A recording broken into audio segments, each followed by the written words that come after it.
Sup? What are you wearing? This is Synoptic and I'm doing commentary on Stalin's tournament 1v1. This is round 2. I'm versing a guy called opizzapie999. This is, as you can see, the flat map, grassy flatlands. I'm playing as the Dutch, my opponent is playing as the US. We can go through my army first. I have 3 Swiss, I think 4 light infantry, 4 long range, 1 light infantry, 3 heavy cav, 2 light dragoons and a general. And you see, I'm putting my light dragoons on the flanks, way on the flanks. I quickly noticed that my opponent has no light cav, so this will be uncontested land for me.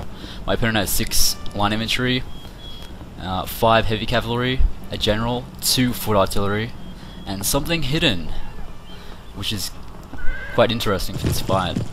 Firstly, hats off to opizzapie for not camping. This is something I've been seeing so much lately, especially in clans. In another tournament, I think I'm going to post another battle later on, shortly, of some clan guys camping it up, which is going to be very interesting, seeing as they move so much. So we're both moving, thank God for that. Even his artillery moved.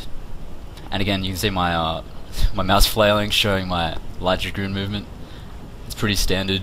So this is my standard build for flat maps, which is virtually every map before the new ones.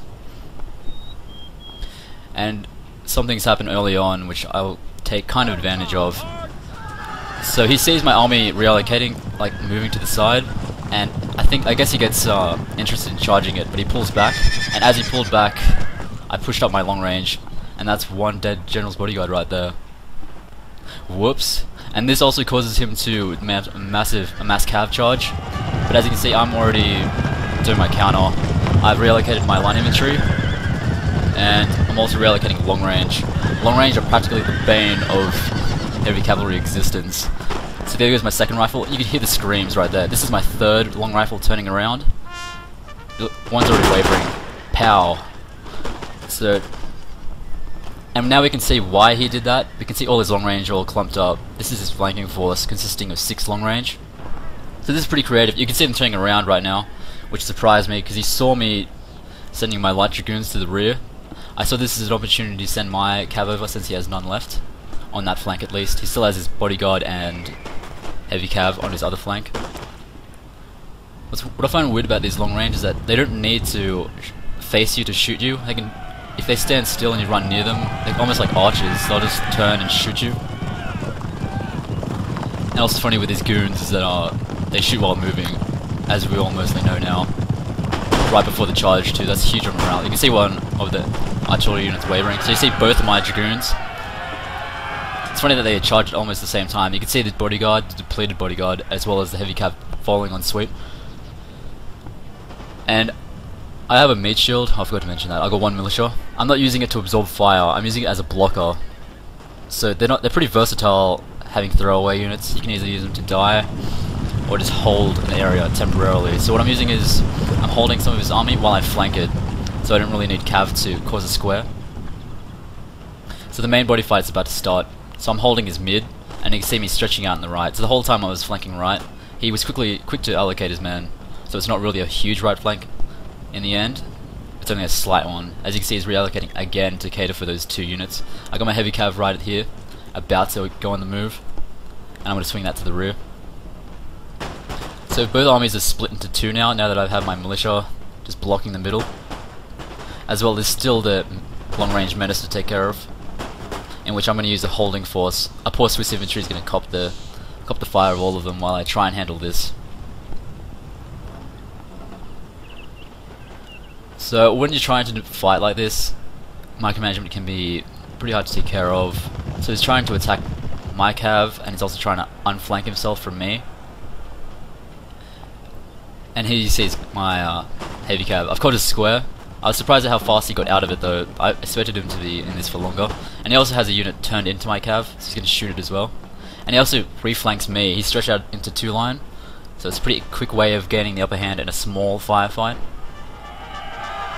But now I've got my cav where I want them, because the death of those 3 heavy cav was just too much. I now have all the real estate I want in mounting any cav assault. And what I want to break up is the middle, not the flanks yet, because if I break the middle then I form 2 armies. As you can see with the militia at the earlier on, I tried to make 2 armies, split them in half. but that militia is long dead. And there's my Swiss imp. He still has his cav units here along with him. I got my goons just doing some kind of holding attack. They're not going to do much. Coupled with Swiss imp fire, I think I caused one to rout, or at least waver. Yeah, there we go. Because these long range, I don't know about the other ones, but the American one only has 6 morale. Okay, as you see, the middle has broken up. I'm doing flanking fire on the isolated unit on the far right in the background. And I'm using the same cavalry unit to just capitalize on the fact that he has no defenses left in the middle. And as you see, there's a flanking unit, which will make pretty short work of what's left of that unit there. But as you can see, when you mount so much fire, they tend to rout with a lot of units left, and they will come back. Later on they'll come back from the fight and prolong this battle. So before I tried to attack with my cav, you saw the long range shooting my cav. I got one into contact with light dragoon as we saw, but they absolutely mowed down one of my heavy cav units. So that was good work to opizzapie there. Just destroying my attempted attack on them. Because I believe if they got in, they would have routed. Okay, so we're entering the end game. So it's entering the lead here. And it's so exciting. I mean, wow. Wow. Oh, they're like pushing each other. Oh, this is actually pretty funny because this American unit will rout, and I catch one of the units doing its kill animation on one of my guys, but as he's doing it, he dies himself. I don't know, it should be right up here somewhere. It just looks really odd. This. I'm gonna trip you over, and then I'm going to die. Nice. Very nice. So I got my, I'm using wedge formation from a suggestion from Angelos when you do charges into the side of a unit, because they tend to break formation, and when you break formation, their front is still able to fire and they'll shoot whoever runs in front of them. But if you do wedge, as you can see, they stay in formation. They're just pushing everything. And also stated before, low morale, horrible morale, same as Austrian line inf, except these guys don't have resistance to morale shock. And chain rout is quite easy with these guys. Even charging, these guys don't have bayonets, but they seem to charge with their muskets. So maybe they're trying to like burn them with the end of the gun. With ideas like that, who needs morale at all? Oh. So that's practically the end of the game. It does go for a bit longer, maybe 10 minutes. Actually much longer, yeah, because he gets routing units back. And it's up to my general's bodyguard to take care of them. So what we saw there was basically cav defense, which was the main turning point, the death blow. So that's a pretty good game. Good game to opizzapie just for not camping and trying to attack. You can see why I made it to the second round with his creativity. It's a good game to him, and thanks for watching.